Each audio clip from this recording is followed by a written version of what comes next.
ఇటీవల ఇంటర్వ్యూలలో ప్రెస్ మీట్లలో కొందరు జర్నలిస్టులు అడుగుతున్న ప్రశ్నలతో సినీ సెలబ్రిటీలు ఇబ్బంది పడుతున్న విషయం తెలిసిందే.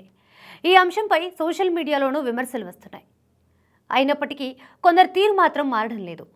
ఈ క్రమంలో తాజాగా సీనియర్ జర్నలిస్ట్ మూర్తిపై ప్రముఖ నటి మంచులక్ష్మి ఫిలిం ఛాంబర్కి ఫిర్యాదు చేయడం హాట్ టాపిక్గా మారింది. రీసెంట్గా మంచులక్ష్మి తను నటించిన దక్ష మూవీ ప్రమోషన్స్లో భాగంగా ఓ యూట్యూబ్ ఛానల్కి ఇంటర్వ్యూ ఇచ్చారు.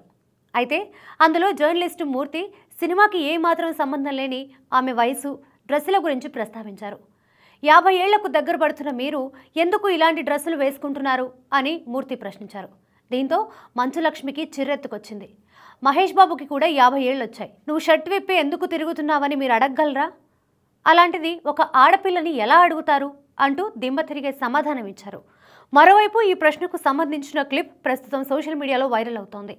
ఈ విషయంలో ఎక్కువ మంది మంచులక్ష్మికి మద్దతుగా నిలుస్తున్నారు. అలాంటి జర్నలిస్టులకు నువ్వే కరెక్ట్ అంటూ లక్ష్మికి సపోర్టుగా పలువురు కమెంట్స్ పెడుతున్నారు. అయితే ఇంటర్వ్యూలో తనకు ఎదురైన ప్రశ్నకు ధీటైన సమాధానం ఇచ్చిన మంచులక్ష్మి దానిని అంతటితో వదిలిపెట్టలేదు.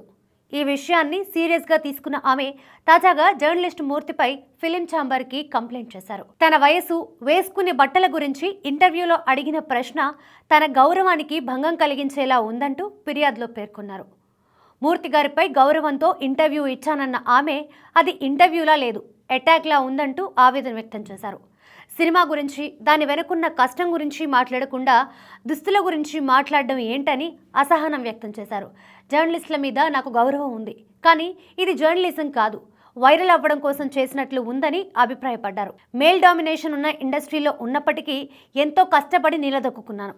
సైలెంట్గా ఉంటే ఇదే బిహేవియర్ కంటిన్యూ అవుతుంది, అందుకే కంప్లైంట్ చేస్తున్నాను అని మంచులక్ష్మి అన్నారు. మూర్తి గారు తనకు బహిరంగంగా క్షమాపణలు చెప్పాలని డిమాండ్ చేశారు. అంతేకాదు, మరో మహిళను ఇలాంటి ప్రశ్నలతో వేధించకుండా ఉండేలా జర్నలిస్ట్ మూర్తిపై కఠిన చర్యలు తీసుకోవాల్సిందిగా ఫిలిం ఛాంబర్ను మంచులక్ష్మి కోరారు.